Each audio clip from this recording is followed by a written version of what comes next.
Bienvenue sur cette vidéo où on va voir ensemble comment créer un business en partant de zéro en 2021.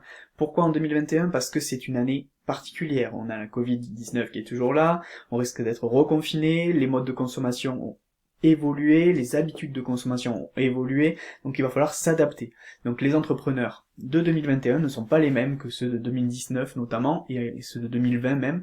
Donc voilà, il va falloir être malin, et c'est une opportunité. Attention, je dis pas que c'est bien ce qui nous arrive là avec les crises sanitaires et compagnie, ça devient un peu lourd d'être bloqué chez soi et compagnie, mais c'est une opportunité pour de nombreux entrepreneurs. Pourquoi? Parce que justement les modes de consommation ont évolué. Donc si les modes de consommation ont évolué, ça veut dire que ça crée des nouvelles opportunités de business. Donc il faut, et il y en a qui l'ont très très bien exploité, tous ceux qui font des offres pour le click and collect, etc., ça n'existait pas forcément avant. Donc il y a des entrepreneurs du web qui ont hyper bien anticipé la chose, et au bout de 2 semaines qu'on était confinés la première fois, ben hop, une offre pour digitaliser votre offre, et une offre pour le click and collect, une offre pour monter votre business en ligne rapidement, etc., etc.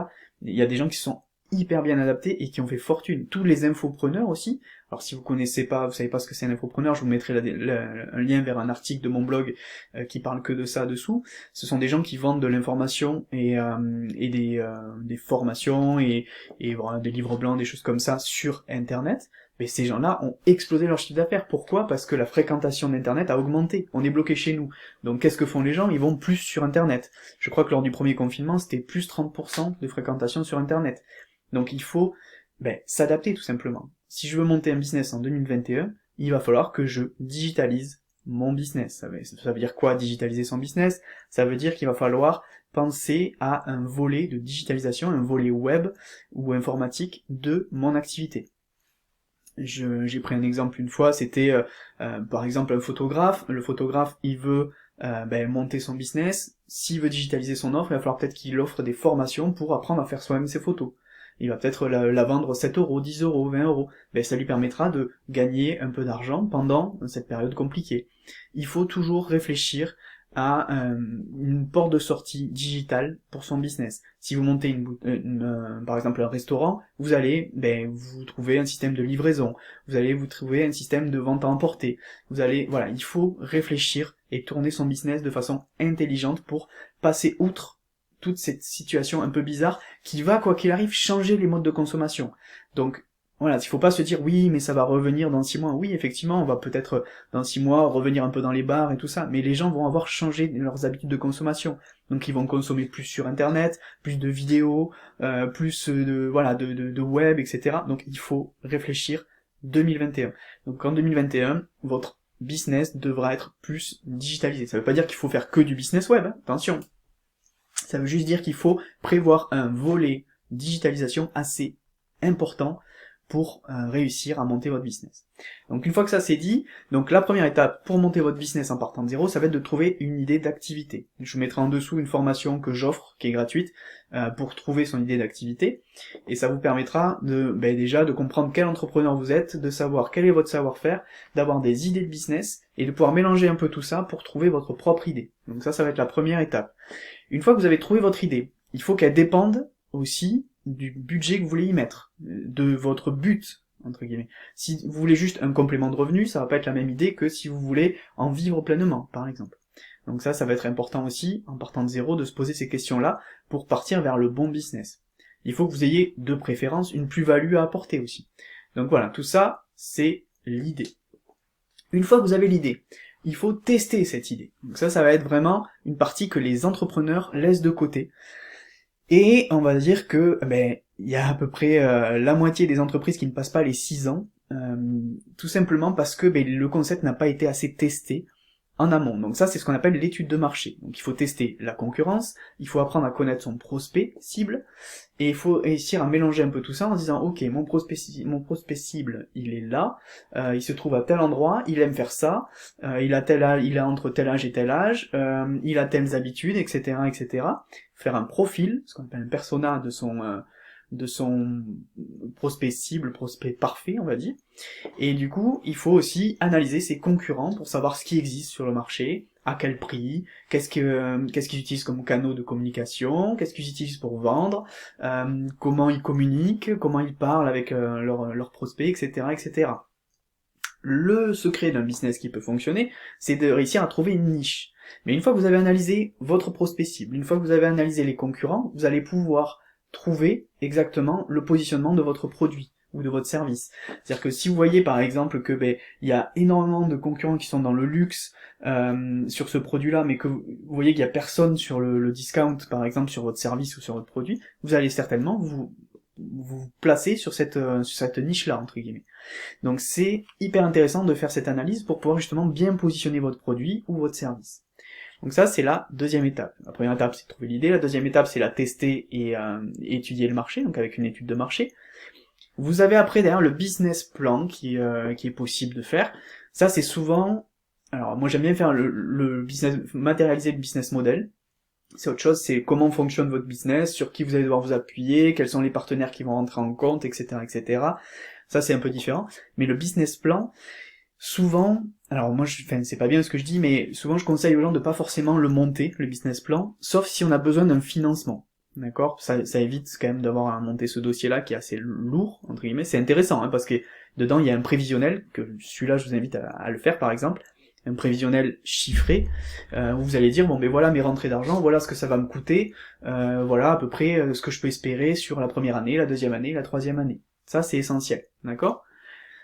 Après, une fois que vous avez fait ça, qu'est-ce qu'il va vous rester à faire? Il va vous rester à trouver le statut juridique, à trouver le nom, à savoir où vous allez mettre le siège social de votre entreprise. Il va vous rester aussi à savoir à trouver des partenaires de qualité. Et une fois que vous avez trouvé tout ça, vous allez pouvoir monter votre structure, lancer votre structure, donc faire les démarches administratives. Pas de panique là-dessus. En 2021, on a quand même des choses hyper simplifiées, notamment la micro-entreprise, qui est vraiment le statut rêvé pour les gens qui n'aiment pas l'administratif. Moi, j'y suis resté pendant 10 ans, donc je peux vous en parler pendant des heures. C'est un piège aussi, hein, parce que du coup, il y a un plafond, donc on peut pas dépasser ce plafond, donc on est un peu bloqué, entre guillemets. Moi, ça a été une des erreurs que j'ai faites, c'est de rester trop longtemps sur ce statut. Mais c'est hyper simple de lancer un business grâce à la micro-entreprise.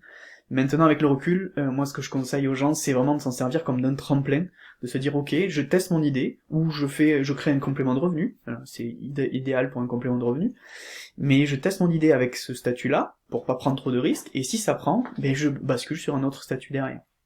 Donc, le choix du statut, je monte mon entreprise, et derrière, il va falloir que j'arrive à trouver des clients. D'où l'étude de marché hyper intéressante avec l'étude du prospect cible, du prospect parfait, parce qu'on sait exactement qui c'est notre prospect, on sait qui on veut toucher. Donc si on sait qui on veut toucher, il faut analyser où est-ce que ces personnes se trouvent. Si par exemple moi mon cœur de cible ce sont les personnes qui vont se marier, parce que je fais de l'événementiel dans le mariage, ou parce que je fais de la photo dans le mariage, ou n'importe, mais je vais essayer de trouver tous les endroits où je peux trouver des mariés, ou des futurs mariés plutôt. Donc les futurs mariés, ils vont se trouver où? Ils vont se trouver sur des groupes Facebook, notamment. Par exemple, ils vont se trouver sur des blogs dédiés au mariage, ils vont se trouver peut-être chez des wedding planners, puisqu'ils vont peut-être faire appel à des gens qui organisent des mariages.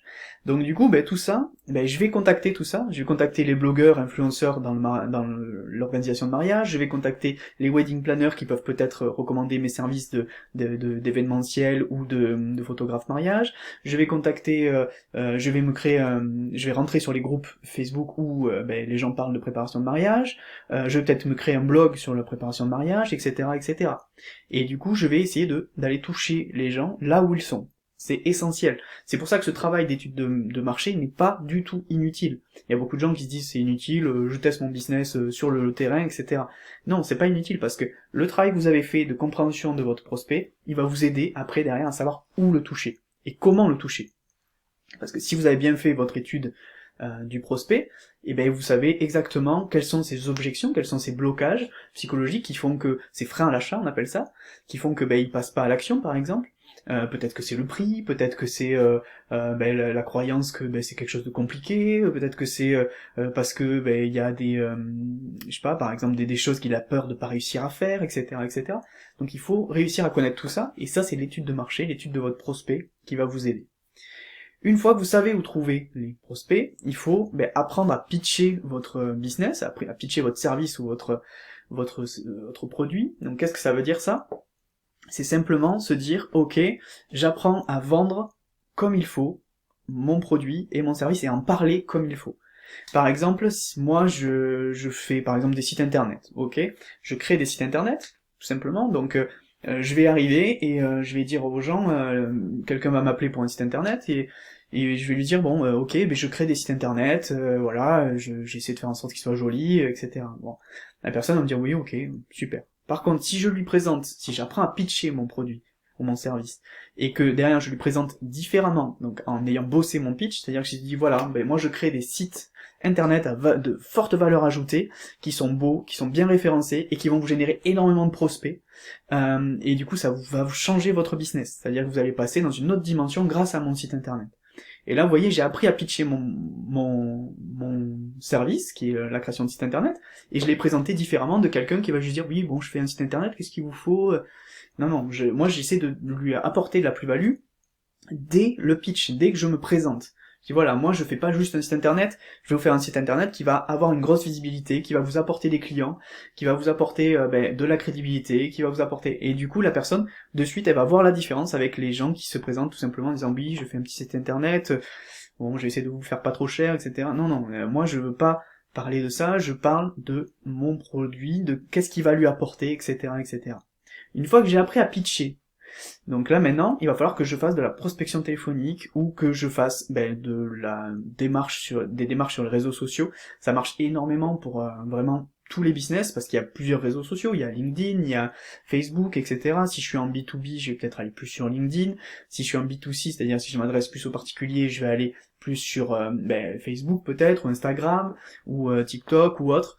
Donc voilà, il faut adapter en fait à votre cible les réseaux sociaux que vous allez utiliser, les canaux que vous allez utiliser, et il faut aller chercher vos clients. C'est ce qui fait le plus peur lorsqu'on monte un business, c'est la peur de ne pas trouver des clients, de ne pas avoir de revenus tous les mois, etc., etc. Je vous garantis qu'il y a énormément de possibilités maintenant, en 2021, pour trouver des clients de façon automatisée ou de façon assez simple. Donc ça, moi j'en parle dans ma formation Objectif Liberté Devenir Entrepreneur, qui est une formation éligible CPF, je vous mettrai le lien en dessous, donc qui peut vous revenir à 0 € potentiellement si vous avez des fonds CPF à utiliser. Donc c'est hyper intéressant, mais à l'arrivée, je vous apprends à devenir entrepreneur, à toutes les étapes que je suis en train de vous résumer là. Vous avez 22 heures, 27 heures de vidéo au total pour devenir entrepreneur et 4 heures d'accompagnement pédagogique avec moi pour devenir entrepreneur sereinement. Donc voilà, c'est toutes ces étapes-là qu'on va voir ensemble, et bien plus encore, puisqu'après derrière, il va falloir apprendre à gérer votre structure, et apprendre à devenir un entrepreneur au top. Ça veut dire quoi devenir un entrepreneur au top en 2021? Ça veut dire être capable de gérer son e-réputation par exemple. Donc ça veut dire c'est quoi une e-réputation? C'est sa réputation sur le web, c'est hyper essentiel. Qui maintenant, à l'heure actuelle, ne regarde pas les avis avant d'aller dans un restaurant ou avant d'aller chez un médecin ou autre. On regarde tous les avis sur internet maintenant. Donc c'est ce qu'on appelle l'e-réputation. Et il y a des gens qui ne s'en soucient pas et qui se demandent pourquoi il n'y a plus personne qui frappe à leur porte. Mais quand vous avez un resto qui a 2 étoiles sur 5, et vous n'y allez pas. Donc il faut vraiment faire attention à son e-réputation. Donc ça fait partie justement du processus qui va vous amener à devenir un entrepreneur au top. Après, faut apprendre à gérer le stress de l'entrepreneur, faut apprendre à avoir confiance en soi. Tout ça, ça va vous aider à monter un business en partant de zéro. Ok. Moi, je vous l'ai déjà dit en introduction, j'ai monté 3 business, dont 2 où j'ai investi, allez, en tout et pour tout. Pour le premier, j'ai dû investir 72 €, et pour le deuxième, j'ai dû investir, 500 € pour mettre une entreprise. Mais c'est vraiment possible de lancer un business en 2021 sans dépenser d'argent et en partant de zéro. Et c'est peut-être même, alors j'aime pas dire ça de cette période qui est un peu particulière, mais c'est peut-être même une opportunité de le lancer en 2021 parce que le fait que les modes de consommation aient changé, vous l'aurez compris, ça fait forcément créer des opportunités de business derrière. Et malheureusement, c'est dommage de surfer sur cette vague-là, mais c'est comme ça que beaucoup d'entrepreneurs se lancent actuellement. C'est en exploitant des nouvelles activités qui vont se créer au fur et à mesure, et des nouveaux besoins qui se créent par rapport à l'évolution des modes de consommation. Donc vous voyez, 2021, c'est pas forcément une mauvaise année pour se lancer, au contraire, mais il faut juste penser à digitaliser son projet, il faut juste penser à bien préparer son projet, à faire une étude de marché correcte, qui va... Alors faire une étude de marché, c'est pas si compliqué que ça, hein, d'ailleurs, mais qui va vous apprendre un peu plus à positionner votre produit et quel est votre prospect cible, et vous allez voir qu'après, derrière, ça va en découler, et vous allez pouvoir vous lancer sereinement. J'espère que cette vidéo vous a pas fait trop peur, parce qu'effectivement, monter un business, c'est toutes ces étapes-là, et il y a certaines étapes qui peuvent vous faire peur, si vous êtes phobique un peu administratif comme moi, si vous avez peur de pas trouver des clients, si vous avez peur de pas savoir être multicasquette, parce qu'un entrepreneur doit être multicasquette, il doit être à la fois chef d'entreprise, à la fois exécutant, à la fois manager, etc.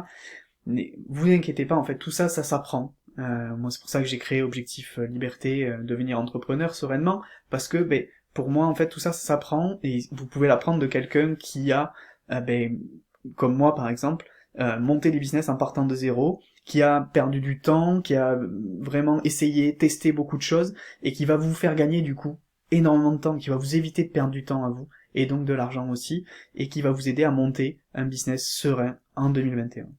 Voilà, j'espère que ce sera intéressant pour vous de voir et de revoir cette vidéo, et puis je vous dis à bientôt dans une prochaine vidéo.